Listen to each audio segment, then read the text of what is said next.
Sisodia cassette की नई पेशकश।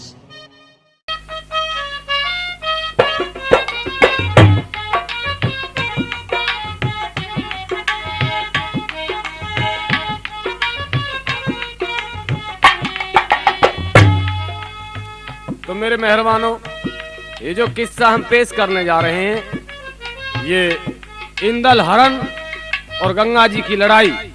जिस समय ऊदल जो है इसको गंगा जी नहलाने के लिए ले जाता है, तो इंदल को बगल पुखारे की लड़की पेमा गंगा जी से चोरी कर लेती है। मेरे मेहरबानों, ये किस्सा आगे आप सुने।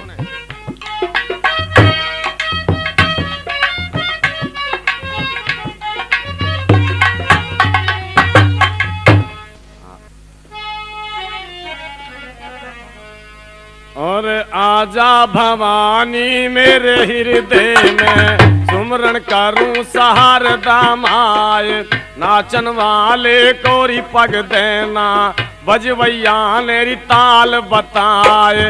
यहाँ की चर्चा यहाँ पर छोड़ूं मैं मोहब्बे का करूं बयान।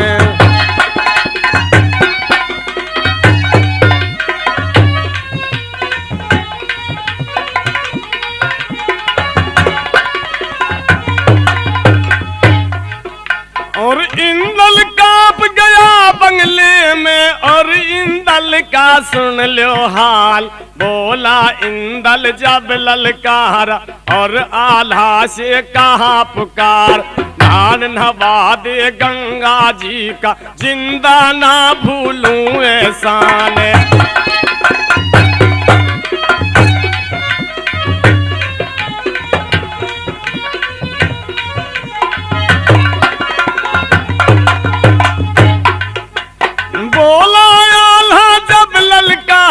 और इंदल से कहा पुकार, अगला कर दिया नारायण ने तेरी मत मारी करतार। जो कोई पहुंचेगा गंगा पे ढूंढा खोज मिलेगा नाय।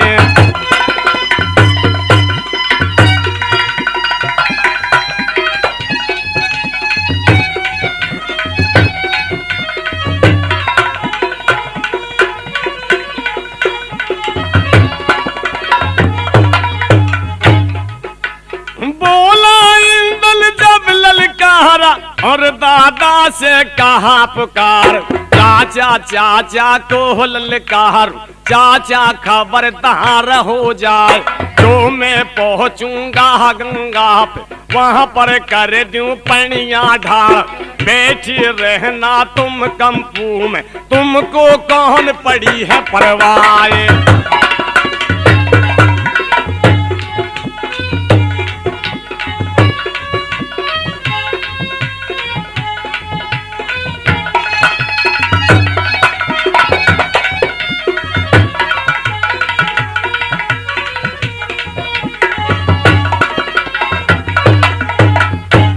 बोला आल्हा जब ललकारा,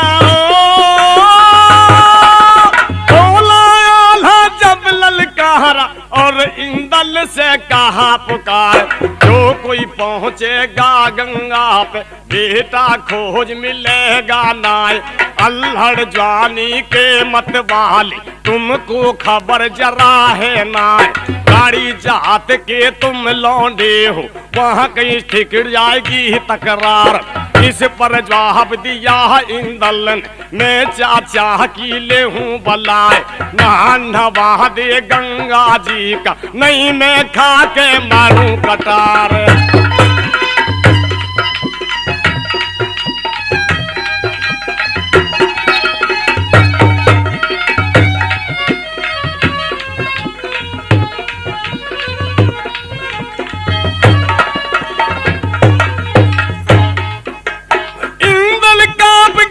बंगले में जैसे शेर फड़ाहड़ा खाए। इस पर जवाब दिया ऊदल ने, मैं बेटा की ले हूँ बलाए। मत घबरावे अपने मन में मंडली के सुनयो तार। ध्यान नवा दूंगा गंगा का तुमको कौन पड़ी परवाए। इस पर जवाब दिया आल्हा ने तुमको खबर जरा है नाय। अब इंदल को चल दो लेकर तुम मछला पर पहुंचो जाए।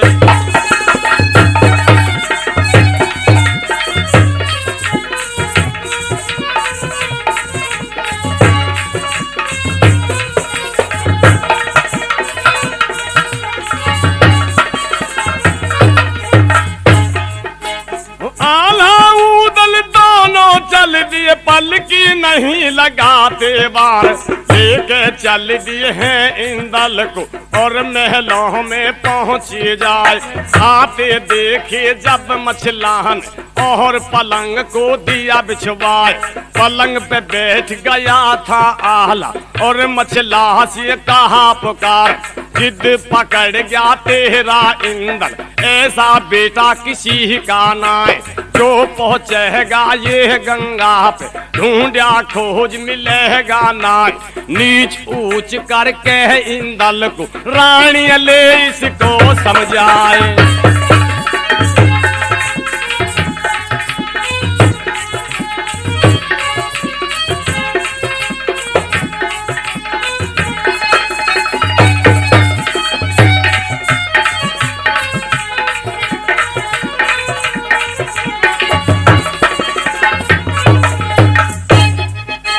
चार घराने में इंदल है राजा कहूँ धर्म की बात। इसे नवा दो तुम गंगा जी तुमसे कहूँ धर्म की बात। जो ना नहावेगा गंगा जी मुंह में नाहक रहेगी अनाज। इस पर जवाब दिया इंदल ने मैं माता की ले हूँ बलाए। नहा दे गंगा जी का माता कहूँ धर्म की बात।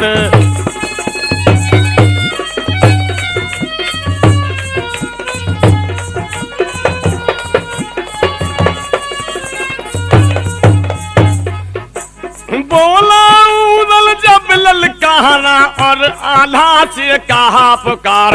मोहलत दे दो अब चलने की हम गंगा पर पहुँचे जाए। नहा देंगे गंगा का दादा कहें धर्म की बात। इस पर जवाब दिया इंदल ने मैं चाचा की ले हूँ बलाए। बंधे बछेरे बूढ़े होगी जिनको काम मिला कुछ नाय। खाली जवान यो रोटी पहाड़ जिनको खबर जरा कुछ नाय।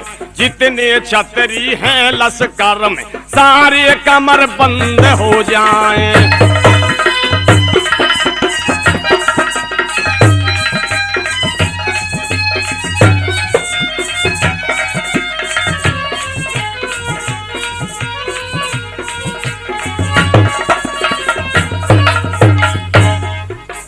हुक्म सुनाया सरदारों को और आल्हा ने कहा पुकार।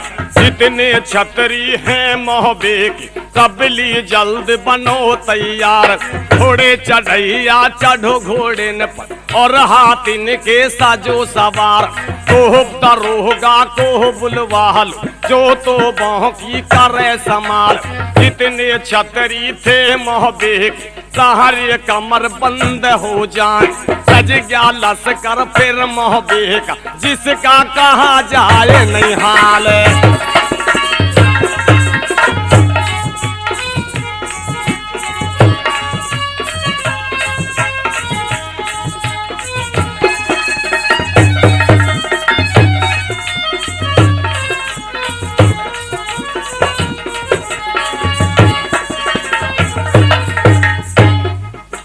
बोला ताला जब ललकारा और जवानों से कहा पुकार। जानो जानो को ललकार, छतरी खबरदार हो जाए।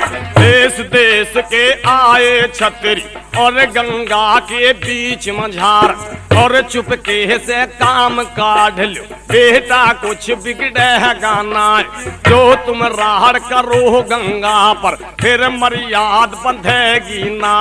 रानी दुखी के बेटे हो बेटा कहूँ धर्म की बात।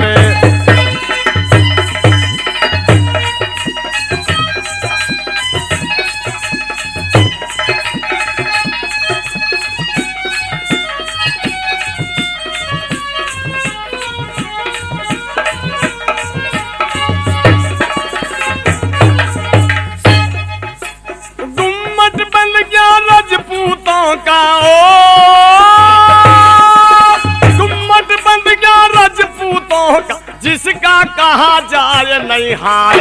लंबा 30 कोस तक दल है, चौड़ा 20 कोस तक जाए। ये गत हो रही थी दंगल में, जिसका कहा जाए नहीं हाल। आगे आगे चले छात्री, पीछे चले छड़ी बरदार। जाकर पहुंच गए गंगा पर, अब गंगा का सुन लो हाल।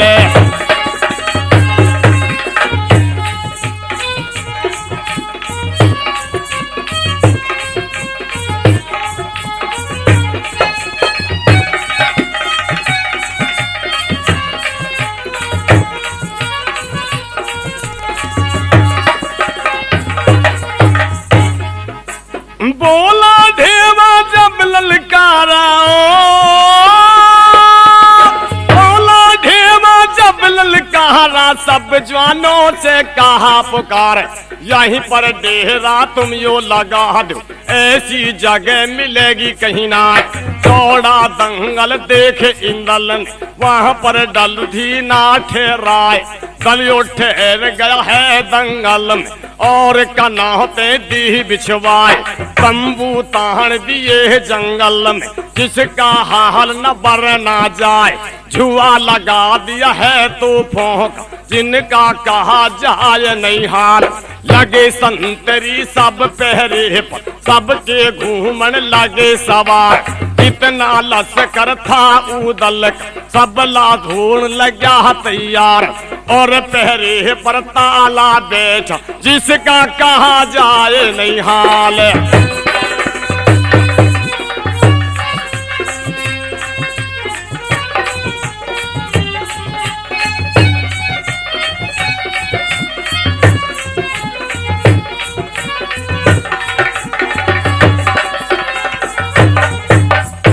तो मेरे मेहरबानों, वहां अपने डेरे को लगा देते। जहां संतरी लगे हुए थे वो अपने पहरे पर जमे हुए थे। तो मेरे मेहरबानों, ये आगे आला में सुने क्या होने जा रहा है। बोला इंदल जब ललकारा, और इंदल ने कहा पुकार। जितने छतरी हैं मोहबे के, सबले खबरदार हो जाएं। लगे छतरी जो पहरे पर, अपना पहरा रहे लगाए। बोला ताला जब ललकारा, सब जवानों से कहा पुकार। थोड़ी उम्र का ये इंदल है, सारे खबरदार होशियार।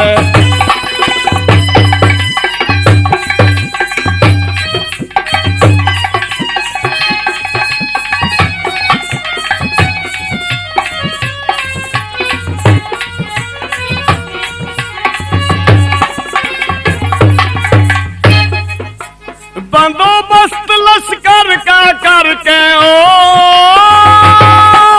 बंदोबस्त लश्कर का करके फारिग हुए बना फल राय। लगी कचहरी सब जवानों की, अपनी अपनी करें सलाह। बोला ताला जब ललकारा, और उदल से कहा पुकार। ऐसी विधि तुम्हें बतला दूं, बिगड़ा काम सहज बन जाए।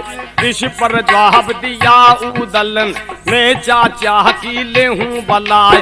कितने छतरी हैं मोहबे की, सब ले खबरदार हो जाए। कभी कोई गंगा पे आ पहुँचे, और गंगा का सुन लो हाल।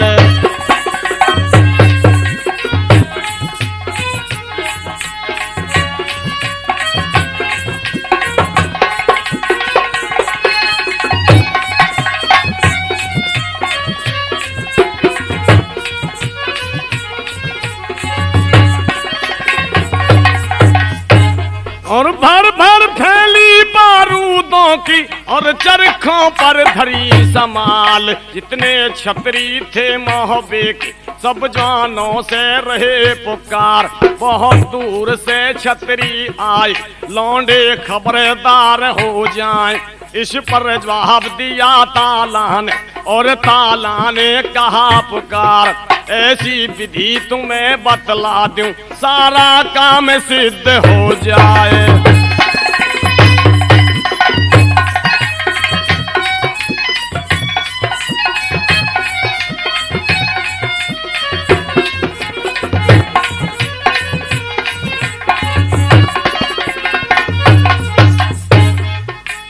फटी पपीरी जब दिन निकला फटी पपीरी जब दिन निकला बखत सुबह का पहुंचा जाए। बोले छात्री जब ललकार सब जवानों से कहा पुकार। दारू मंगवा लो कंपू में अब क्यों राखी देर लगाए। जितने छतरी थे मोहबे के सारे सुतर हुए सवार। दारू मंगा लही कंपू में और दारू पीने लग जाए। दारू पी लई जब जवानों ने किसी की खबर किसी को नाए। बैठे बैठे पहरेदार सोचे रे रह जाए। इस पर जवाब दिया तालान पगले कर दिए नारायण ने तारी मत मारी करतार।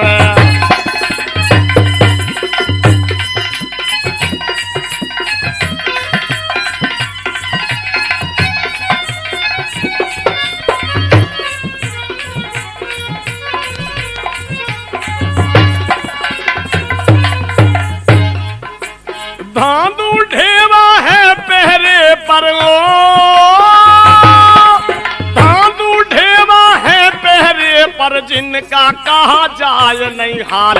ऊदल बोल उठा दंगल में और जवानों से कहा पुकार। जो यहाँ से भाई इंदल चला ढूंढा खोज मिलन जूना। इस पर जवाब दिया जवानों ने और ऊदल से कहा पुकार। सब जवानों को हम समझा हम बेशक खबरदार होशियार।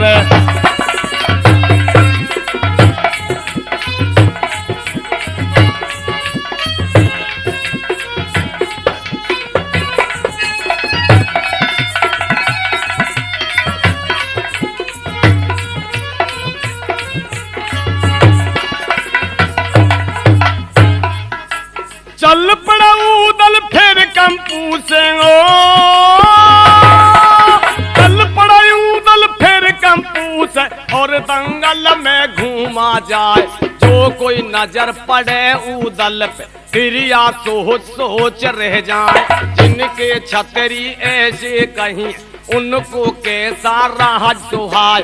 जो कोई सूरत देखे ऊदल की अपना भूल जाए घर बार। घूमता जावे चलता जावे और गंगा की देखे निहार। जाकर पहुंच गया कंपू में जहाँ सुबना का था दरबार।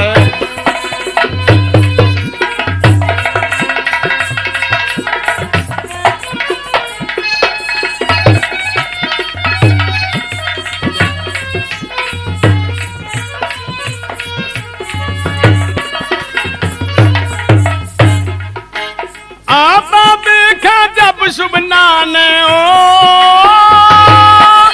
आता देखा जब सुबना ने मूढ़ा दिया चौक में डाल। ऊदल बैठ गया मूढ़े पर जिसका हाल न बरना जाए।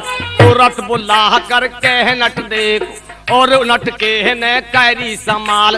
सहज बजाया था नटके कामन हुई नाचन तैयार। दे दे झामर सुबना नाच ऊदल भूल गया घर बार। इस पर जवाब दिया सुबना ने मैं ऊदल की लेहूं बलाए।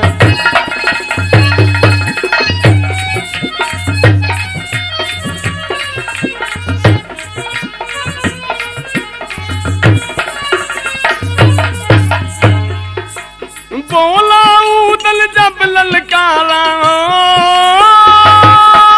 बोला ऊदल जब ललकारा और सुबना से कहा पुकार, जो कुछ चाहो सो दे दूं, जो कुछ लेना चाहो इनाम। बोली सुबना जब ललकार और उदल से कहा पुकार, आपका दिया सब कुछ हम पे है, हम यो लें यो कुछ भी ना। आज ठहरो मारे डेरे में, कल को कंपू पहुँचो जाए। उदल परा हुआ दारू में, अपना भूल रहा घर बार, फिर तो भूल गया इंदल को, अब इंदल का सुन लो हाल।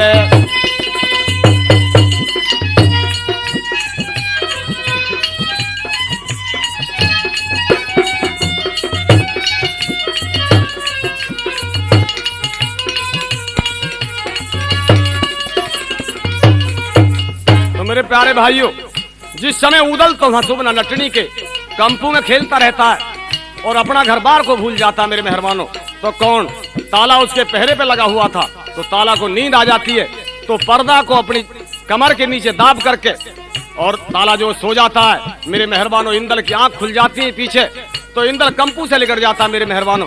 तो आगे क्या होता है ये बतलाया है ताला ने, ताला सो गया था गफलान, इंदल लिकड़ गया कंपू से, अब इंदल का सुन लो हाल।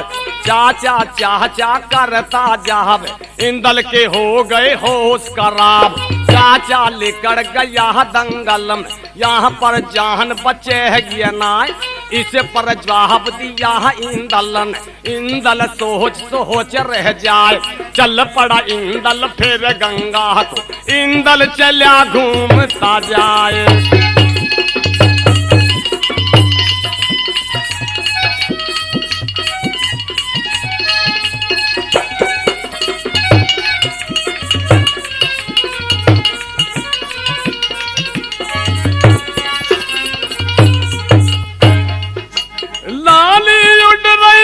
चेहरे की ओर लाली उड़ रही है चेहरे की, जर्दी रही बदन पर छाए, सोच सोच के इंदल सोच, इंदल चला सोचता जाए।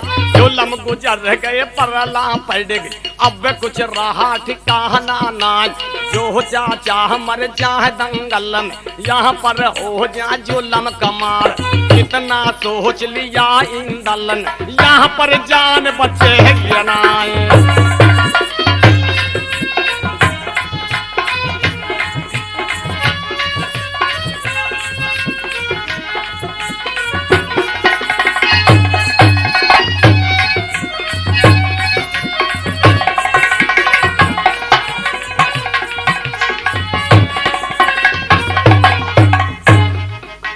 जागर पहुंच गया था इंदल, पहुंचा कड़ंगा के दरमियान, बोला कड़ंगा जब ललकार और इंदल से कहा पुकार, या कोई चीज खुई है तेरी, या तू भूल रहा घर बार।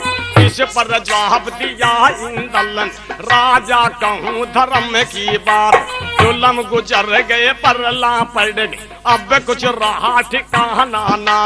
जब मैं सोया था कंपू में, सहारा कुशल रहे परिवार, आँख खुली थी जब कंपू में, चाचा मुझे दिखता ना है।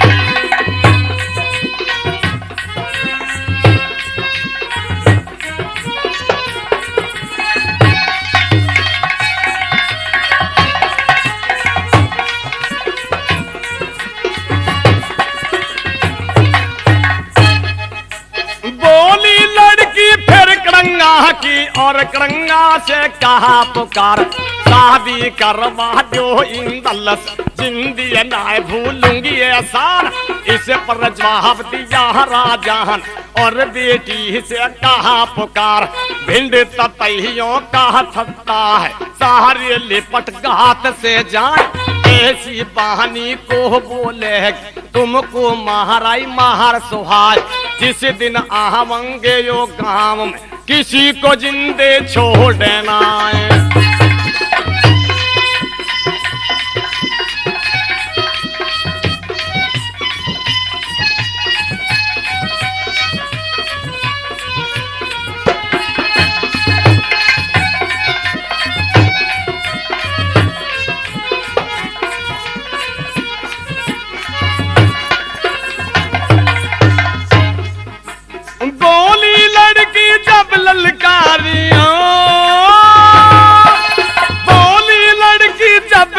ललकारी और इंदल से कहा पुकार, बैठे रहना तुम महलों में, इंदल कौन पड़ी है परवाह, सेवा करूं तुम्हारी वहां पर, इनको कौन पड़ी है परवाह। इस पर जवाब दिया इंदल ने, रानी खबरदार हो जाए।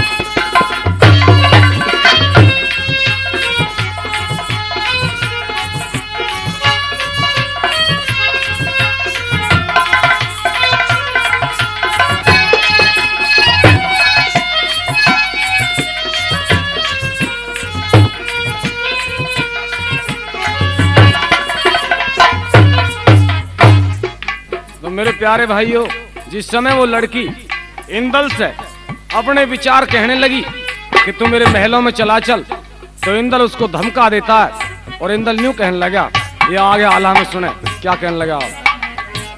बोला इंदल जब ललकारा और इंदल ने कहा पुकार, ऐसी बहानी को बोलेगी मुंह में ठूस दूंगा तलवार। इस पर जवाब दिया लड़की ने और इंदल से कहा पुकार, ऐसी बहानी मत ना बोल मेरा फटा कलेजा जाए।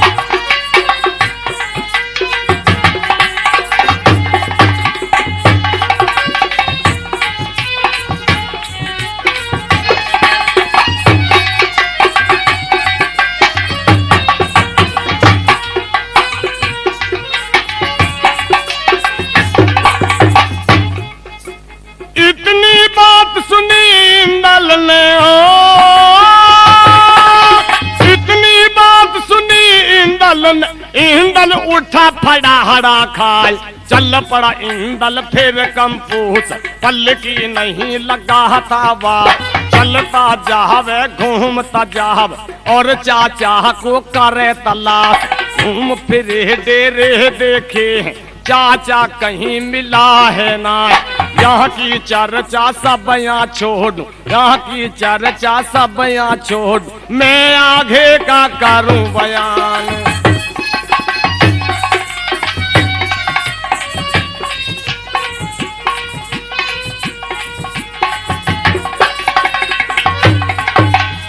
तो मेरे मेहरबानों, बगल पुखारे की लड़की प्रेमा और चंद्रकला रात को सपना देखती है, तो उसके सपने में देवी सारा हाल बताती है कि तुझको मैं एक विधि बताती हूँ, तुझको पति गंगा पे मिल जाएगा, आप गंगा जाने की हट करें और गंगा पर पहुंचें तो आपका पति जो गंगा पे मिल सकता है। तो सारी बात सपने की और चंद्रकला अपनी माता को बताने लगी और क्या कहने लगी, ये आला में सुने। इस पर जवाब दिया चंद्रकला ने और माता से कहा पुकार, माता माता को ललकार, माता कहूँ धर्म की बात, जुल्म गुजर गए परला पड़ गए, तुमसे कहूँ धर्म की बात, सपना देखा मैंने रात, मैं सपने का बता दूं हाल, मैं गंगा पर दिखे पहुँचूंगी, जिंदगी ना भूलूं एहसान।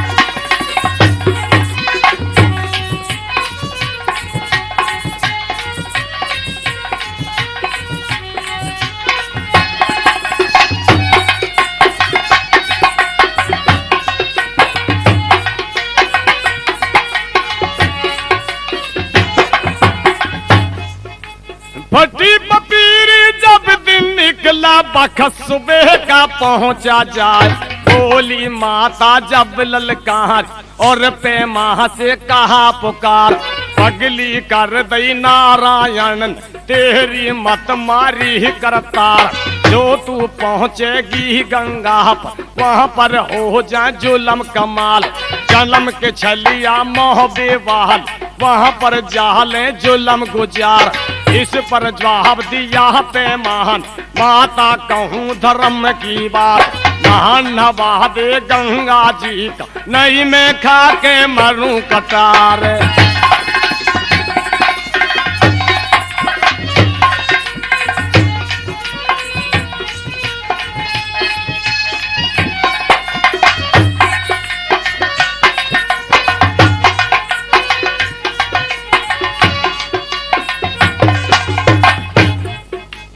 इस पर जवाब दिया बुढ़िया ने,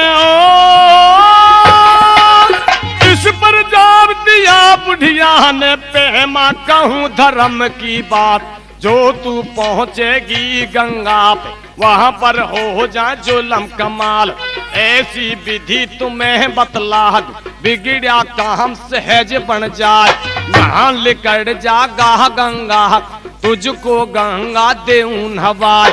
बड़े बड़े राजा वहां पर आए, मुझको शर्म आवती नाय। इस पर जवाब दिया चंद्रकला ने कहा सुनाए, नहा दे गंगा जी का, माता कहूँ धर्म की बात।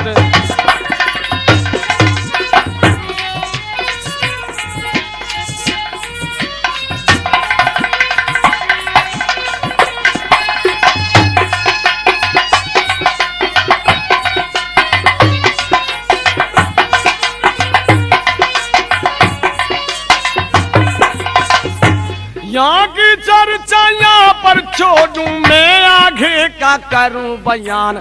चल पड़ा बंगले से फिर हंसा, शीश महल में पहुंचा आज।